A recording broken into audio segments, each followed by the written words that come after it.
अस्सलाम वालेकुम दोस्तों आप न्यूज़ देखते हैं। अगर देखते हैं तो आपको पता ही होगा पिछले 2 दिनों से न्यूज़ वाले हमें क्या दिखा रहे हैं।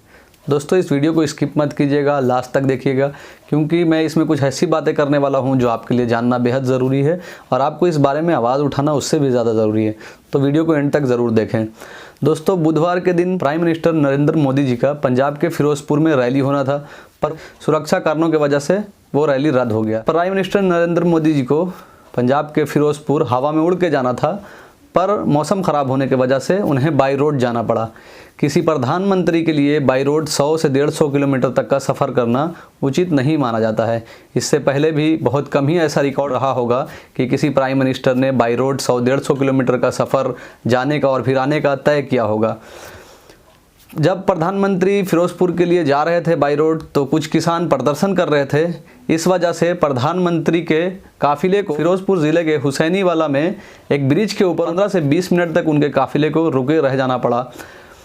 इन सब का जिम्मेदारी किसके ऊपर आता है, इसके बारे में बाद में बात करेंगे। पर 15 से 20 मिनट के बाद प्रधानमंत्री वहाँ से वापस चले गए भटिंडा एयरपोर्ट। जब प्रधानमंत्री भटिंडा एयरपोर्ट पहुँचे तो उन्होंने एक बयान दिया। वो किस अधिकारी से उन्होंने ये बात कहा पता नहीं, पर न्यूज़ वाले ने ये छाप दिया। ANI जो न्यूज़ है उसने ये हेडलाइन बना दिया। प्रधानमंत्री ने किसी अधिकारी से कहा है कि तुम अपने CM को थैंक्स बोलना, मैं भटिंडा एयरपोर्ट ज़िंदा वापस आ गया। ये पूरा हेडलाइन बन गया। इसे जितने बीजेपी सपोर्टर हैं, बीजेपी के वर्कर हैं, बीजेपी के प्रवक्ता हैं, उन्होंने इस बात को शेयर किया। ये प्राइम मिनिस्टर का जो बात था याबियों के खिलाफ बम की तरह पूरे देश में फट गया कि प्रधानमंत्री ने ये बात कहा है। जो बीजेपी के प्रवक्ता थे इसको कांग्रेस की चाल बता रहे हैं। बीजेपी के प्रवक्ता और बीजेपी के तमाम सपोर्टर ये कह रहे हैं कि कांग्रेस ने प्रधानमंत्री के लिए एक जाल बिछाया था, उनके जान को खतरे में डाल दिया था जानबूझ करके। पर जो कांग्रेस की सरकार है पंजाब की, वो कह रहे हैं कि उनकी तरफ से कोई सुरक्षा में चूक नहीं हुई है, प्रधानमंत्री के जान को खतरा नहीं है।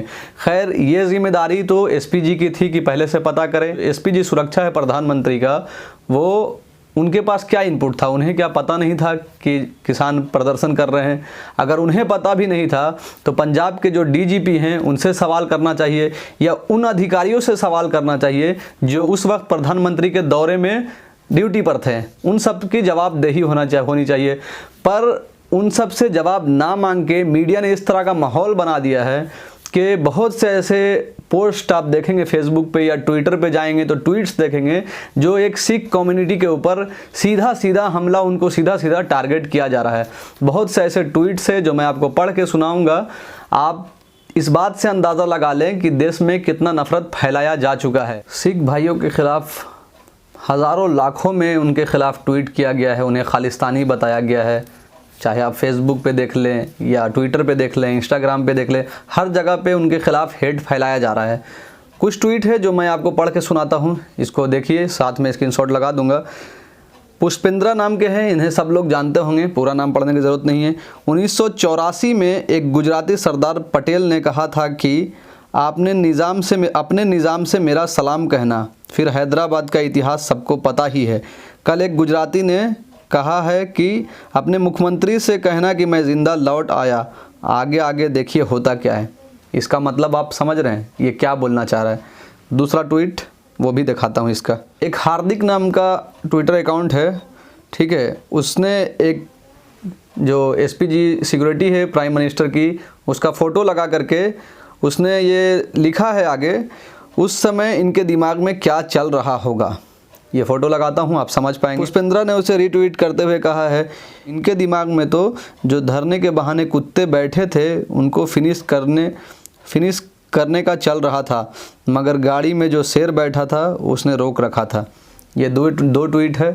ये जो किसान प्रदर्शन कर रहे हैं उसको कुत्ता कह के पुकार रहा है, ठीक है। इसका बहुत सारा ट्वीट है जो आप इसके अकाउंट को ट्विटर पे जाके खोल के देख सकते हैं, तो आपको पता चलेगा। बहुत हेट फैला रही है, मुस्लिम के ख़िलाफ़ भी फैलाता है, अब सिख के ख़िलाफ़ भी फैला रहा है।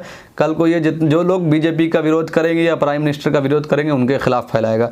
आगे देखिए, एक ज्योति सिंह ठाकुर हैं, वो लिखती हैं, नरेंद्र मोदी जी राहुल द्रविड़ की तरह बैटिंग बंद करो, हमें तो गुजरात का 2002 वाला वीरेंद्र सहवाग चाहिए।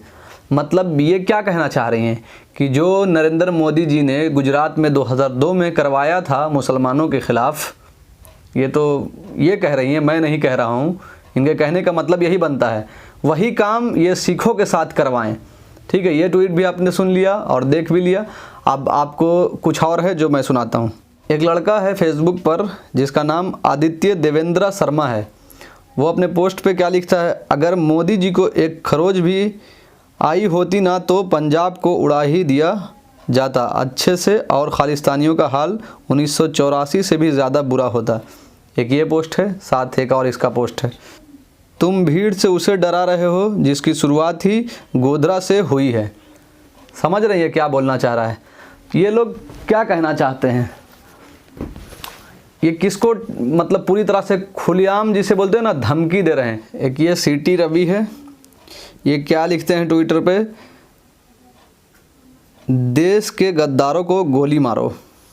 मतलब जो किसान प्रदर्शन कर रहे हैं वो गद्दार हैं, उन्हें गोली मार देना चाहिए। इससे पहले भी बीजेपी के एक मंत्री ने कहा था कि देश के गद्दारों को गोली मारो सालों को। उसके बाद दिल्ली में क्या हुआ था आप सबको पता ही है। इन सबके अकाउंट का मैं स्क्रीनशॉट लगा दे रहा हूँ, आप देख के इसका अकाउंट खुद से ओपन करके भी समझ सकते हैं।